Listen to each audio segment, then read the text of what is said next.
Komisi DPRD Kota Surabaya gelar rapat dengar pendapat atau hearing terkait fasilitas kesehatan tingkat pertama atau FKTP, Selasa tanggal 23 November tahun 2021. Hearing tersebut digelar di ruang rapat Komisi DPRD Kota Surabaya Jalan Yos Sudarso, Surabaya. Rapat dengar pendapat dipimpin oleh Ketua Komisi D, Husnul Khotimah dari fraksi PDI Perjuangan didampingi Wakil Ketua, Ajeng Wirawati dari fraksi Gerindra dan Sekretaris Komisi D, Akmarawita Kadir dari fraksi Golkar serta beberapa anggota Komisi DPRD Kota Surabaya. Dalam rapat dengar pendapat ini Komisi D mengundang Kepala Dinas Kesehatan Pemkot Surabaya, Kepala BPJS Kesehatan Surabaya, Ketua Asosiasi Klinik Indonesia atau ASKLIN serta Ketua Perhimpunan Klinik dan Fasilitas Layanan Kesehatan Indonesia atau PKFI Surabaya. Usai rapat media Lensa Parlemen menemui Dr. Gigi Nana Indaryati Ketua Asosiasi Klinik Indonesia dan anggota Komisi DPRD Kota Surabaya dari fraksi PKS menjelaskan. Berkesempatan melakukan hearing dengan ASKLIN dan PFKI ya, beserta dengan Dinas Kesehatan dan BPJS Kota Surabaya. Dalam hearing itu yang kami fokuskan dari saya itu dua hal. Yang pertama adalah terkait dengan perizinan yang mungkin jumlahnya cukup banyak. Dari klinik itu ada yang terhambat perizinan, yang dulunya di SSW, kemudian ada sekarang OSS, itu memerlukan penyesuaian-penyesuaian yang tidak mudah ternyata. Kemudian yang kedua, isu yang kedua adalah redistribusi peserta BPJS. Kaitannya juga terkait dengan Perwali nomor 11 tahun 2021.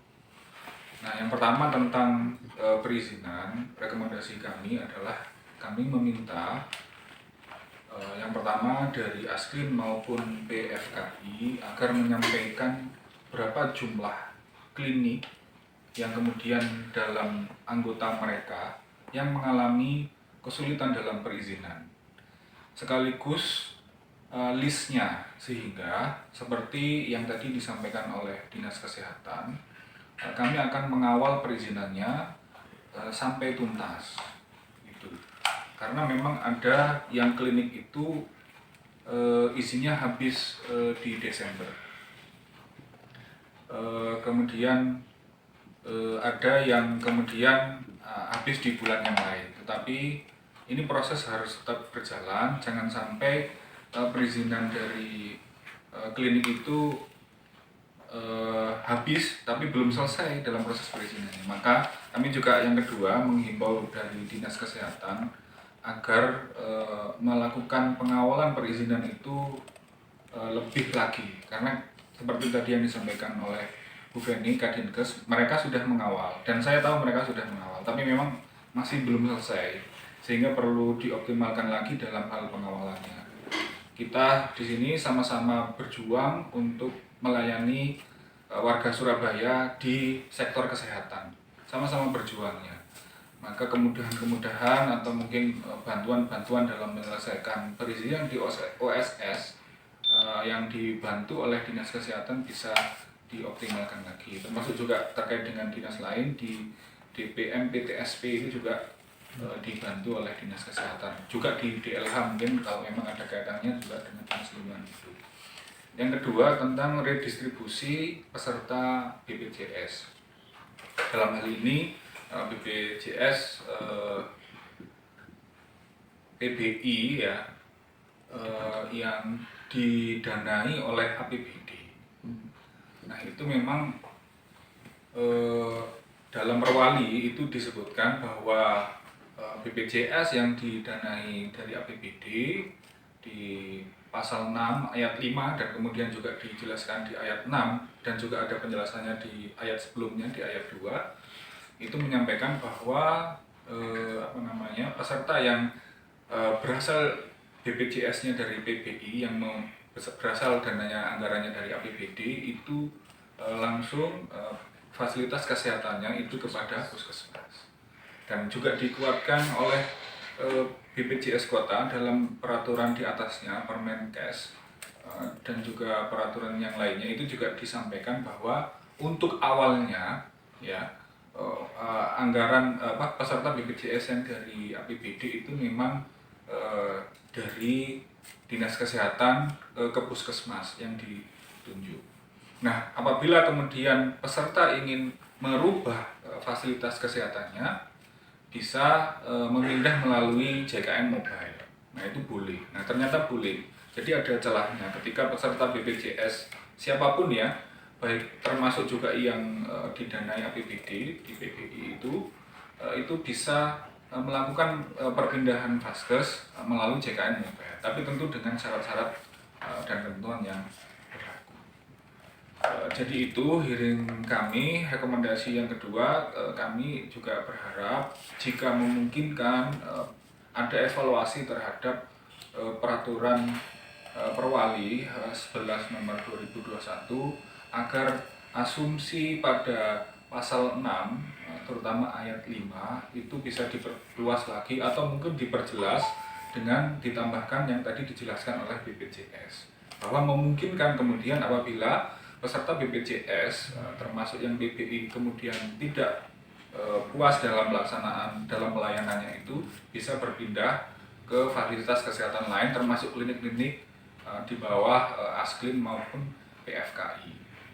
Jadi dua itu rekomendasi dari kami, hasil dari hearing dengan ASKLIN dan PFKI bersama Dinas Kesehatan dan BPJS Kota Surabaya. Demikian yang saya sampaikan. Wassalamualaikum warahmatullahi wabarakatuh.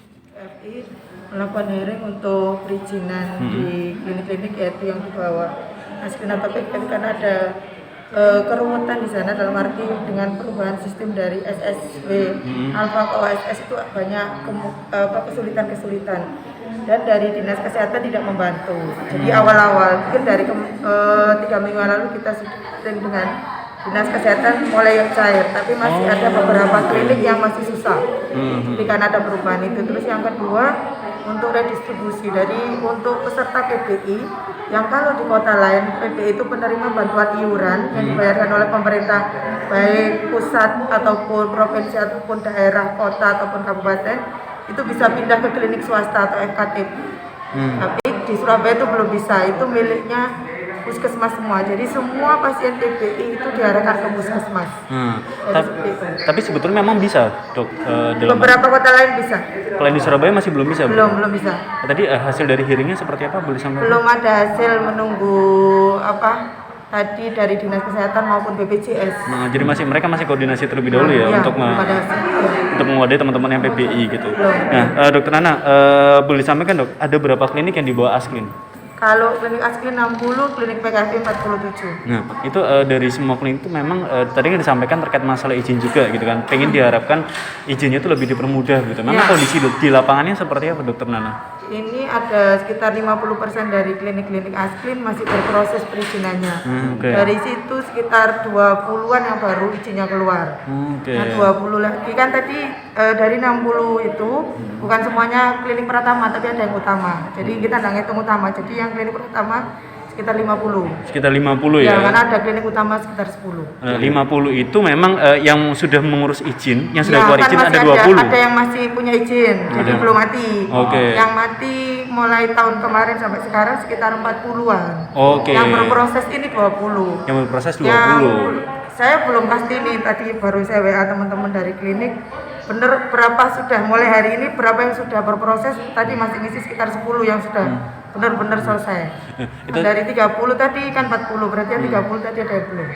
Dokter Nana, terakhir, tadi kan sempat disampaikan bahwa mengurus izin itu sampai pakai vendor. Nah ini itu salah satu klinik yang ada di Surabaya. Jadi ini itu bukan, ngurus izin apa, Dok? Kok boleh tahu? Jadi bukan izin dinas kesehatan ya? Bukan, tapi izin ke LH.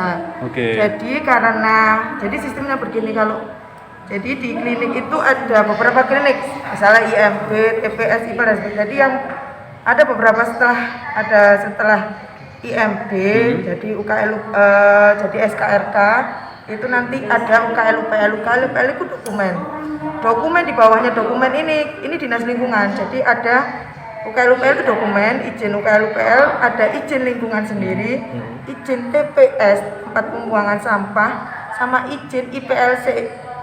Jadi izin pengolahan limbah cair. Jadi 4 ini ngurusnya di LH. Kalau izin operasional itu keluar UKL dulu. Kalau UKL sudah bisa ngurus izin lingkungan. Ngurus izin lingkungan baru ini. Kalau ini biasanya memang rata-rata klinik itu kan untuk ngurus izinnya, kalau yang ini memang pakai vendor. Dari dulu sampai sekarang pakai vendor. UKL tidak pernah tidak pakai vendor. Kalau izin lingkungan kita masih beberapa klinik masih bisa ngurus sendiri, bisa mudah karena cuma izin lingkungan gitu aja, karena tidak ada fisik. Yang ini, yang 2 ini yang susah.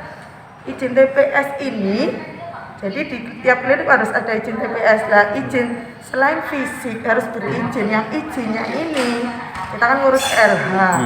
Beberapa klinik ada yang 6 bulan sampai setahun itu ngurus itu nggak selesai.